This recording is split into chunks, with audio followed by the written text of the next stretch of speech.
अस्सलाम वालेकुम नाजरीन, आप देख रहे हैं मशाल टाइम्स और मैं हूं मीर मुदस्सिर। मशाल टाइम्स की पूरी टीम आज जम्मू पहुंची है। काफ़ी वक्त से हम यहाँ जो सूबाई हालात हैं सूबा जम्मू के और जो पॉलिटिकल सिचुएशन है या जो हालात वाक़ात है उन पर नज़र रखे हुए हैं।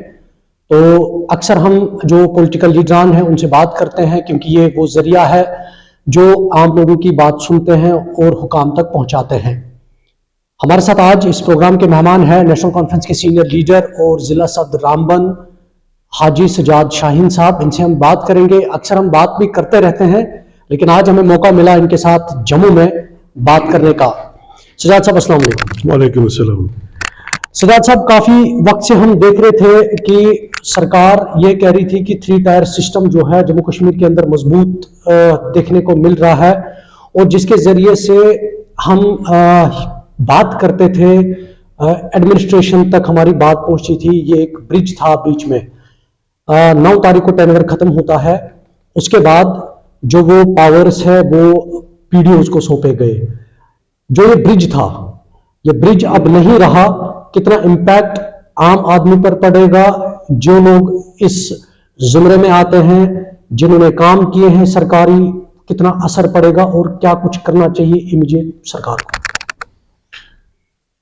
सबसे पहले मुदस्सिर साहब, मैं आपका और आपकी टीम का शुक्रिया अदा करता हूं कि आपने मौका दिया बात करने का। और बड़े इंपॉर्टेंट एक पहलू पे जो आपने उसका तज़किरा किया कि ये जो पंचायती पीआरआईज का जो टर्नओवर जो है वो अभी 9 तारीख को इख्तिताम पजीर हुआ। और ये बड़ी अनफॉर्चुनेट बात है कि हमने कुछ दिन पहले एक हुकूमत का एक हुक्मनामा देखा जिसमें उन्होंने बीडीओज को एडमिनिस्ट्रेटर बना दिया है और तहसीलदार्स को उन्होंने एडमिनिस्ट्रेटर बना दिया है। वो म्यूनसिपैलिटीज़ के जो एडमिनिस्ट्रेटर रहेंगे वो तहसीलदार रहेंगे और बीडीओज जो है वो पंचायत के एडमिनिस्ट्रेटर रहेंगे। मैं ये समझता हूँ कि ये डेमोक्रेसी का एक बहुत बड़ा एक उसके साथ खिलवाड़ है, डेमोक्रेसी का कत्ल है। यूं तो ये मुल्क पूरी दुनिया में मदर ऑफ डेमोक्रेसीज के नाम से जाना जाता है, लेकिन अनफॉर्चुनेट बात यह है कि इस वक्त के जो हुकाम बाला है उनके पास डिफरेंट यार्ड स्टिक्स हैं। दोगलापन उनके कहने में और करने में बहुत फर्क है। जहां डेमोक्रेसी की बात आती है तो वहां राइट टू डिसेंट एक कॉन्स्टिट्यूशनल हक है, वहां राइट टू वोट एक अपना कॉन्स्टिट्यूशनल हक है। लेकिन आप देख रहे हैं 2014 के बाद यहां पे कोई इलेक्शन नहीं है।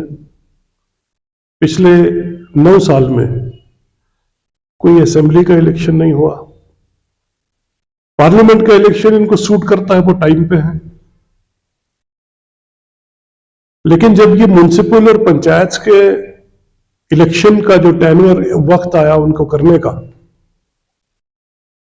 इन्होंने रिवीजन ऑफ इलेक्टोरल रोल्स तो हर 2-3 महीने के बाद करते हैं, लोगों को बेवकूफ बनाते हैं। तो लोगों को ये तासुर ये देते हैं कि हम इलेक्शन कराएंगे, लेकिन हर 6 महीने के बाद हमको रिवीजन ऑफ इलेक्टोरल रोल्स की एक्सरसाइज नजर आती है। लेकिन जब इलेक्शन कराने की बारी आती है तो ये खामोश। पंचायत ग्रास रूट लेवल पे एक ऐसे इदारे हैं जो लोगों को एम्पावर करते हैं कि वो छोटे मोटे अपने जो काम, अपनी जरूरियात, अपने जो मसले मसाइल हैं वो खुद उनको तय करें, उनको हल करें।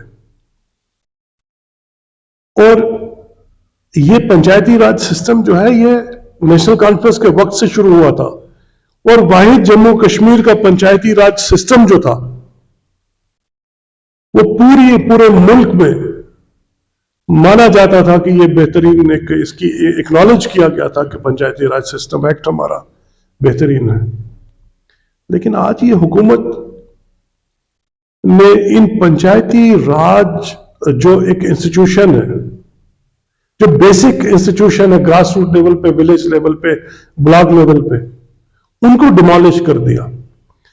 एनआरकी पे यकीन रखने वाली यह हुकूमत हर जगह पे तानाशाही से काम कर रही है। आज पंचायती राज में कम से कम एक सरपंच अपने पंचायत में, एक पंच अपने वार्ड के अंदर, कम से कम एक एक्सेस का एक मीडियम था।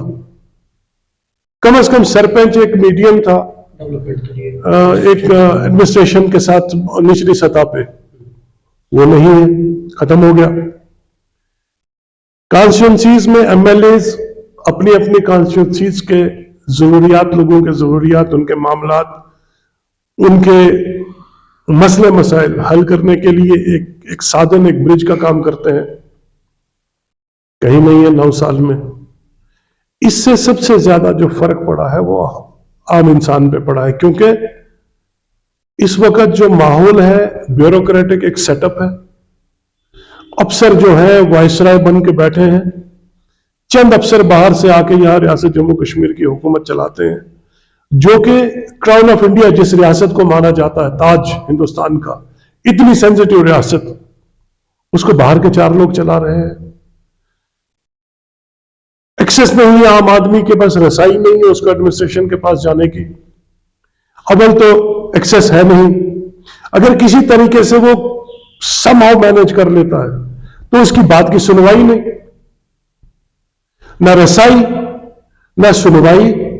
तो ये हुकूमत जो है, ये न जाने किस बात का बदला, इंतकाम की वो सोच रख के, इंतकाम की वो भावना रख के लोगों को सिर्फ और सिर्फ अजियतें दे रहे हैं, तकलीफें दे रहे हैं, उनकी राहत का कोई सामान नहीं कर रहे। अगर हम सरकार की बात करेंगे, सरकार ने 2019 के बाद जब 370 एब्रिगेशन हुई, उसके बाद ये कहा कि एक निशान एक प्रधान, तो ये सारी चीज़ें होने के बावजूद भी अगर एक निशान एक प्रधान एक संविधान है, उसके बाद जम्मू कश्मीर में इंतखाबात न होना किस नज़रिए से देखा जा रहा है?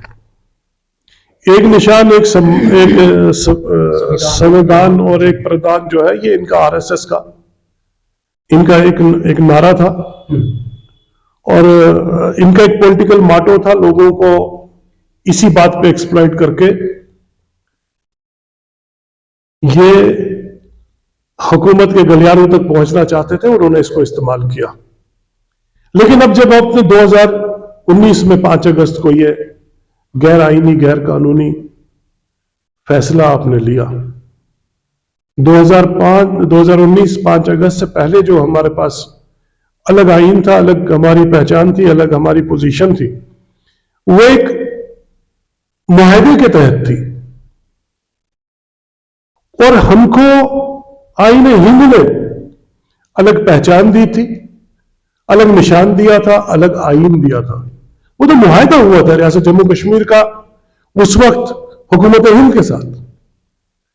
वो हमें किसी हुकूमत बैरूनी आईन से नहीं था, कहीं अमेरिकन कॉन्स्टिट्यूशन से नहीं था, किसी और मुल्क के कॉन्स्टिट्यूशन से नहीं था।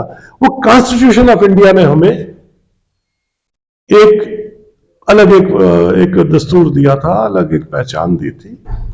लेकिन इन्होंने ये सब करके न सिर्फ उस वक्त के हाकिमों ने जो रियासत जम्मू कश्मीर के अवाम के साथ जो वादे किए थे, जो उनको एक विश्वास दिया था, जो उनको एक मान सम्मान दिया था, जो एक इज्जत नफ्स दी थी, इन्होंने उसी को बिट्रे किया और रियासत जम्मू कश्मीर के अवाम के जज्बात के साथ, एहसास के साथ खिलवाड़ किया, धोखा किया। और उसका हल क्या है, उसका नतीजा क्या निकला? ये कहते थे जी डेवलपमेंट में सबसे जो बड़ी बाधा है वो 370 है। आज तो आपने 2019 के बाद 4 सालों में आप ये बताइए कि आपने कौन सा परवान चढ़ा दिया डेवलपमेंट को? ट्रांसफार्मर पहले भी लगते थे, आज भी लग रहे हैं। नालियां रास्ते पहले भी बन रहे थे, आज भी बन रहे हैं। स्कूल अस्पताल पहले भी बन रहे थे, बल्कि पहले ज्यादा बनते थे, अब रुक गया है। रेलवे के प्रोजेक्ट 2012 में उस वक्त नेशनल कॉन्फ्रेंस की हुकूमत थी, यूपीए 2 में नेशनल कॉन्फ्रेंस मरकज में भी था और रियासत में नेशनल कॉन्फ्रेंस की सरकार थी। आपका 4 वे का जो प्रोजेक्ट बना 2011 और 2012 में, मैं खुद था जब उसका इफ्तिताह हुआ। उमर साहब थे, फारूक अब्दुल्ला साहब थे, मनमोहन सिंह साहब थे, वजीर आजम थे उस वक्त, यूपीए 2 हुकूमत थी। तो इनकी तरफ से आज IIM है, आज IIT है, जितने भी नए हॉस्पिटल बने कई अजला के अंदर, पुराने काम है, इनका मुझे बताइए कोई ऐसा कोई जो सर उठा के ये कहें। फिर इन्होंने तो पिछली बार अगर हम कहेंगे जम्मू कश्मीर के अंदर ये कहा कि 9 साल बेमिसाल, इन्होंने सारे काम गिनवाए। जैसे आप IIM IIT की बात करते हैं, आप अवंतीपुरा की बात करते हैं, आप 4 लेन प्रोजेक्ट की बात कर रहे हैं, टनल्स की बात करते हैं, या यहाँ स्मार्ट सिटी लाल चौक या जम्मू की बात करते हैं। तो बीजेपी ने तो घर घर गली गली कोचों में ये कहा कि 9 साल बेमिसाल। फिर उस वक्त तो बात नहीं हो पाई अपोजिशन की यहाँ पर, तो फिर तो 9 साल बेमिसाल ही शायद ठीक था। 9 साल मैं ये समझता हूं रियासत जम्मू कश्मीर के अवाम हुए हैं बदहाल। आप एक सिंबॉलिक अगर G20 समिट के लिए आप कश्मीर के रेगल चौक में जाके टाइलिंग करते हैं और वहां जाके लाइटें लगाते हैं, तो इसका मतलब कश्मीर की हालत बदली नहीं। अगर जम्मू में आप स्मार्ट सिटी की बात करते हैं तो ड्रेनेज का अभी तक कोई सिस्टम नहीं। आप स्मार्ट सिटी के साथ साथ आप लोगों को ये कहते हैं नहीं हमने IIM IIT दिया। आप देखिए, आपके सामने है सब। दरबार आप से कोई इम्पैक्ट पड़ा इकोनॉमी पे? आप जाके देखिए जम्मू के अंदर जो ताजिर बरादरी है, अब जाके उनसे पूछिए, मक्खियां मारते रहते हैं, वो खुद कहते हैं, और वो आज रिपेंट कर रहे हैं इस बात को लेके कि हम ही वो लोग थे जिन्होंने इनके बहकावे में आके खुशियां मनाई, बिल्कुल नगाड़े लगाए, और आज वही लोग उनको कर्ज करते हैं। आज बार एसोसिएशन का प्रोटेस्ट आपने अभी इसी 2023 जो अभी खत्म हुआ है, 2023 में बार एसोसिएशन का प्रोटेस्ट, यहाँ के ट्रांसपोर्टर्स का प्रोटेस्ट, यहाँ के आम लोगों का प्रोटेस्ट, और आम लोगों में जो गुस्सा है, यही तो वजह है। वो गुस्सा है, वो रोष है, वो लोगों के ग्रीवेंस है, इनके खिलाफ लोगों को गुस्सा है, इसीलिए ये इलेक्शनों से भागते हैं। इनमें हिम्मत है तो करके देखे इलेक्शन। अगर इन्होंने लोगों को खुशहाली दी होती तो ये म्युनिसिपल लेवल तक भी इलेक्शन करने से घबराते नहीं, ये पंचायत लेवल पे इलेक्शन करने से, ये पंच इलेक्शन करने से घबराते नहीं। ये बात करते हैं हमने खुशहाली दी, आए ना ये असेंबली इलेक्शन करके दिखाए। अगर इन्होंने रियासत जम्मू कश्मीर के लिए तामीर तरक्की का कोई काम किया है, कोई संग मील इन्होंने कोई ऐसा बनाया है, तो क्यों भागते हैं इलेक्शनों से? क्यों भागते हैं वार्ड लेवल तक के इलेक्शन से? करें, असेंबली के इलेक्शन करें। तो कह रहे हैं 50 के पार होगा। बीजेपी सदर जम्मू कश्मीर है, जो इलेक्शन होंगे, इलेक्शन कमिश्नर का ऐलान वो जो ही निकलेगा तो 50 के पार जम्मू कश्मीर में हुकूमत बनेगी भारतीय जनता पार्टी। दिल को बहलाने के लिए ख्याल अच्छा है गालिब, ये 50 पार नहीं। अगर इनमें इतना कॉन्फिडेंस होता, अगर इनको अपनी टांगों पे भरोसा होता, अगर इनको वाकई में अपनी हालत 50 वाली महसूस होती, तो ये पंचायती इलेक्शनों से, ये अर्बन लोकल बॉडीज के इलेक्शनों से, असेंबली इलेक्शनों से भागते नहीं। फिर क्या वजह है? इनकी तो सरकार बनेगी ना 50 पार जब ये करेंगे तो हुकूमत इनकी बनेगी जो ये चाहते हैं। ये डिलिमिटेशन इन्होंने किया इलेक्शन में आने के लिए, इन्होंने हर तरह का जो कुछ भी षड्यंत्र ये रचा रहे हैं, वो सब कुछ रिजर्वेशन करवा रहे हैं, ये करवा रहे हैं, बाकी चीजें करवा रहे हैं। ये बैकडोर, ये इतनी जमातें खड़ी कर रहे हैं, क्या जैसे ये हर नुक्कड़ में जमात खड़ा कर रहे हैं ताकि यहां का डिवीजन हो जाए और इनको बाय डिफॉल्ट फायदा हो। तो अगर ये कॉन्फिडेंट होते, ना ये डिलिमिटेशन कराते, ना ये इतनी जमातें खड़ी करवाते, ना ये वो जितने भी ये षड्यंत्र रचा रहे हैं, ना वो रचाते, ये सीधे इलेक्शनों में आते जब इनको वाकई में इस बात का कॉन्फिडेंस होता कि हम 50 पार करेंगे। ये बातें करते हैं, जुमलेबाजी में ये बड़े तेज है। आपने बात की 370 की, जब कि यहाँ मरकजी सरकार को लगता था कि ये एक रुकावट है जम्मू कश्मीर की डेवलपमेंट के लिए। मैं आपसे ये पूछूंगा, क्या नेशनल कॉन्फ्रेंस की कहीं इसमें कोताही थी जब ये एक्सेशन हुआ? नेशनल कॉन्फ्रेंस जब यहाँ पे शेख मोहम्मद अब्दुल्ला थे, या जब महाराजा हरी सिंह थे यहाँ पर, जब ये एक्सेशन कंट्री के साथ हुआ, क्या इसमें कोई टाइम था, इसमें कोई डेट फिक्स थी, या इस डेट से ये इस डेट तक करना है और इस डेट पे जो है अब भारतीय जनता पार्टी हुकूमत में आई और उनको लगा कि इस डेट तक खत्म करना था, या इसमें कुछ और ऐसी चीजें करनी चाहिए थी हुकूमत को उस वक्त में कि ताकि ये मजबूती से रहे? देखिए, एक्सेशन जो हुआ है, मैं उसमें ज्यादा बारीकी से जाना नहीं चाहूंगा। उस वक्त के हालात के मुताबिक हुआ, जब इन्वेडर्स आ गए अंदर। लेकिन जब इंस्ट्रूमेंट ऑफ एक्सेशन साइन हुआ, एक जनरल परसेप्शन है कि उसमें नेशनल कॉन्फ्रेंस, उस वक्त शेख साहब भी इंस्ट्रूमेंट ऑफ एक्सेशन में मौजूद थे। हकीकत तो यह है कि जब इंस्ट्रूमेंट ऑफ एक्सेशन हुआ उस वक्त शेख साहब जेल में थे। जब हालात बदतर हो गए, महाराजा को कश्मीर छोड़ना पड़ा, उसके बाद महाराजा ने शेख साहब को जेल से निकाल के जम्मू कश्मीर का एडमिनिस्ट्रेटर उनको नामजद किया। वहां तक तो शेख साहब कहीं पिक्चर में नहीं थे। ये लोग जो ये कहते हैं कि 370 से रुकावट हुई, पार्लियामेंट का रिकॉर्ड मौजूद है आज भी। जिस वक्त दफा 370 इन्होंने तोड़ा, जिन बुनियादों पे तोड़ा, जो इन्होंने जस्टिफिकेशन दी, उसमें लीडर ऑफ अपोजिशन उस वक्त जो थे, उन्होंने बाकायदा तौर पे पॉइंट वाइज पूरे जम्मू कश्मीर की रियासतों को पूरे हिंदुस्तान की तमाम रियासतों के साथ कंपैरिजन में लाया। उन कंपैरिजन्स में नेशनल कॉन्फ्रेंस 75% ऐसे जो स्ट्रीम्स हैं, ऐसे जो महकमे हैं, उनमें नेशनल कॉन्फ्रेंस टॉप कर रही, जम्मू कश्मीर रियासत टॉप कर रही थी।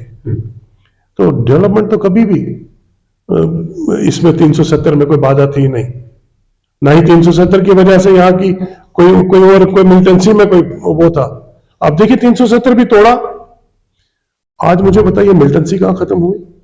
अब तो बल्कि मिलिटेंसी तो वर्स्ट हो गई है।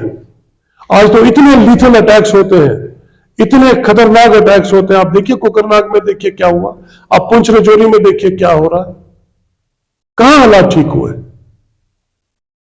खामोशी है, लोग नवनीत है। खामोशी का मतलब ये नहीं कि लोग एकदम इस वक्त के माहौल से खुश हैं।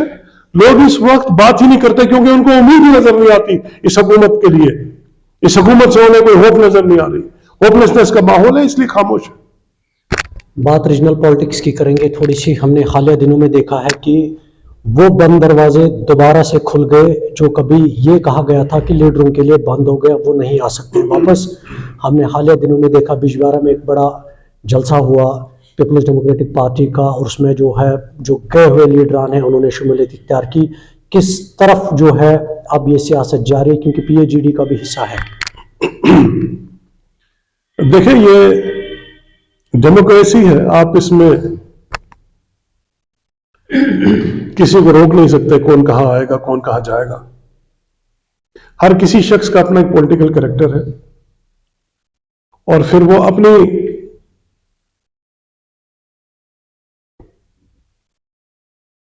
सोच के मुताबिक, अपने डिजायर्स के मुताबिक वो यहां आए वहां जाए, घर में बैठे, या जो कुछ भी हो रहा है वो एक ये बड़ा आज फैशन सा बन गया है कि एक प्याले में से, गिलास में से पानी निकाला जाता है, दूसरे में डाला जाता है, दूसरे में से निकाला जाता है, तीसरे में डाला जाता है, लेकिन कौन निकालता है कौन डालवाता है, इसके मास्टरमाइंड पीछे बैठे हुए हैं। और ये सब ये हम सब के सामने ये आया है। आप इसे एक सीक्रेट ओपन होता है, एक सीक्रेट हिडन होता है, और सीक्रेट अपने आप में एक ऐसा जो है वो एक बंद सा एक मामला है। लेकिन ये ओपन सीक्रेट है यहां कि जो जमातें इस वक्त कायम हो रही हैं, उनको बनाने वाला कौन है, और उनके बनाने के पीछे उनका क्या मकसद कार फरमा है। इसी तरह से ये जो लोग आपको नजर आ रहे हैं, ये एक ही उसके they are same sides of same coin, same sides. मैं ये नहीं कहूंगा two sides of a same coin, they are same sides of a same coin. और ये इनका रिमोट कहां पे है?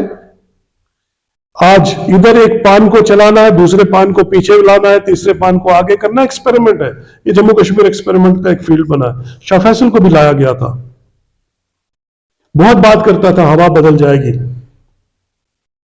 आज एक वक्त आया जब शाह फैसल की हवा खुद की निकल गई, आज फिर जाके बैठ गया वहीं।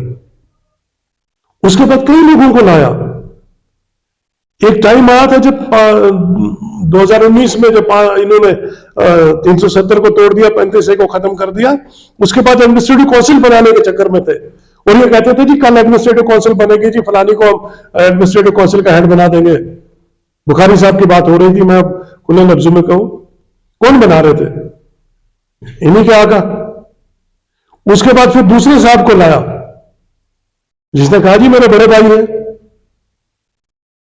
उन्होंने रिश्ते भी जोड़ दिए, तारीफें की। और फिर जब इन्हें लगा कि ये प्रोजेक्ट काम नहीं कर रहे, फेल हो गए, दूसरे प्रोजेक्ट्स खड़े कर दिए। आज इसी तरह से जो खुले हुए दरवाजे हैं, जो बंद दरवाजे थे, खुल रहे हैं आकाओं के कहने पे। अब आने वाले वक्त में देखते हैं इन सब का गर्ज गायब एक ही है कि किस तरह से यहां के लोगों को तकसीम किया जाए। यहां की जो वाहिद जो लोगों के दिलों और दिमागों में बसने वाली जमात है नेशनल कॉन्फ्रेंस, जिसने माजी में भी अवाम के लिए कुर्बानी दी है, आज भी अवाम के लिए कुर्बानी के लिए खड़ी है और आने वाले कल में भी कुर्बानी देती रहेगी, उसको कमजोर करना है। लेकिन यकीन से मैं ये कहूंगा आपको और आपके माध्यम से मैं ये ऐलान ये कहना चाहता हूं कि खो अगर रोशनी खुदा को मंजूर, आंधियों में चिराग जलते हैं। ये नेशनल कॉन्फ्रेंस एक तहरीक है, एक आंधी है, इसको अल्लाह ताला ने जलाए रखा है। वरना 1953 में जो इन्होंने किया, शेख साहब को 22 साल जेल में रखा, नेशनल कॉन्फ्रेंस को तोड़ नहीं सके। 1984 में इन्होंने क्या किया, नेशनल कॉन्फ्रेंस को तोड़ नहीं सके। आज ये क्या हथकंडे इस्तेमाल कर रहे हैं? कभी ईडी की नोटिस है, कभी कोई और बात है। हमारे नेशनल कॉन्फ्रेंस के कायद जनाब डॉक्टर फारूक अब्दुल्ला साहब, 84-85 साल उनकी उम्र है, इस उम्र में भी उनको ईडी के नोटिस डराने के लिए, धमकाने के लिए। लेकिन ये आंधी जो है, ये आंधियां जो है इस चिराग को मिटा नहीं सकती। आखिर में वक्त की किल्लत है, मैं आपसे ये पूछूंगा कि जम्मू कश्मीर में अभी तो बिगुल नहीं बजा है पार्लियामेंट इलेक्शंस का, अभी किसी भी इलेक्शन के बारे में कोई बातचीत नहीं हो रही है, लेकिन जहां हम टेनवर की बात कर रहे हैं तो अप्रैल मई तक वो लग रहा है कि अब पूरी कंट्री के साथ साथ यहाँ पर भी, क्योंकि पार्लियामेंट इलेक्शन होते हैं, अगर जम्मू कश्मीर में अलायंस होता है इलेक्शंस को लेकर, क्योंकि अब 2 सीटें, 2.5 सीटों का मामला है ये, तो मुझे बताइए नेशनल कॉन्फ्रेंस कहाँ अपने आप को देख रही है, अलायंस के अंदर भी और अलायंस के बाहर भी? देखें, इन सारी चीजों पे इलेक्शन के हवाले से अभी तो बातचीत शुरू हुई है। कल भी यहाँ पे जम्मू सूबा की वर्किंग कमेटी की मीटिंग हमारी हुई, हमारे जनरल सेक्रेटरी साहब ने तलब की थी, उस पर गुप्त शनीद हुई उनसे, उसमें हमसे पूछा गया कि क्या करना चाहिए। हम सब ने अपनी अपनी राय दी। इसके बाद हमारी सेंट्रल वर्किंग कमेटी की मीटिंग होगी, उसमें हिकमत अमली तय होगी, उसमें भी सलाह मशवरा होगा और उसके बाद एक फैसला लिया जाएगा जो पार्टी के मफाद में हो, रियासत के मफाद में हो। अलायंस हो या अलायंस ना हो, मैं आपको यकीन से ये कहना चाहता हूं किसी एग्जैजरेशन के बगैर कि आज के वक्त में, आज के हालात को देख के, नेशनल कॉन्फ्रेंस की कुर्बानियों को देख के, उसका माजी, उसका हाल देख के, रियासत जम्मू कश्मीर के अवाम तीनों खित्तों के आज ये समझ चुके हैं कि नेशनल कॉन्फ्रेंस ही वाहिद एक उम्मीद है जो इस रियासत के अवाम को, इस रियासत को इस मुसीबत से बाहर निकाल सकती है। और जिस भंवर में रियासत जम्मू कश्मीर के अवाम की ये कश्ती फंसी है, वही नेशनल कॉन्फ्रेंस इसको बाहर निकाल सकती है। इसलिए हम पुरअज़म हैं, हम पुरएतमाद हैं। इंशाअल्लाह ताला वो चाहे पार्लियामेंट का इलेक्शन हो, नेशनल कॉन्फ्रेंस के सिवा आपको कुछ यहाँ दिखेगा नहीं, वो चाहे असेंबली के इलेक्शन हो, नेशनल कॉन्फ्रेंस के सिवा आपको कुछ दिखेगा नहीं, क्योंकि लोग समझ गए हैं, लोगों ने सब देख लिया, इनके तमाशे देख लिए, इनके फरेब, इनकी साजिशें, इनके अंदर, इनका बाहर, सब लोगों ने परख लिया। और लोग इस इंतजार में है कि कब वो मौका हो कि वो जवाब दें। बस उसी के हम भी मुंतजिर हैं और उसी के मुंतजिर आवाम भी है। बहुत बहुत शुक्रिया हमसे बात करने के लिए, अपना वक्त जो आपने हमारे साथ दिया है। बहुत शुक्रिया मुदस्सिर साहब। नेशनल कॉन्फ्रेंस जम्मू कश्मीर में वाहिद वो जमात है जो लोगों की हमदर्द है, बकौल हाजी सजाद शाहीन। जब कभी भी यहाँ इंतखाबात होंगे तो नेशनल कॉन्फ्रेंस की जीत होगी। देखना ये होगा कि मरकजी सरकार कब जम्मू कश्मीर के अंदर इंतखाबात का बिगुल बजाएगी। तब दोबारा भी आपसे बात होती रहेगी, लेकिन ये वक्त बताएगा कि किसके सर पे जम्मू कश्मीर के अवाम की जिम्मेदारियों का बोझ होगा। नए प्रोग्राम और नए मेहमान के साथ मैं मीर मुदस्सिर आपसे दोबारा रूबरू हूंगा। तब तक के लिए दीजिए इजाजत। अल्लाह निगहबान।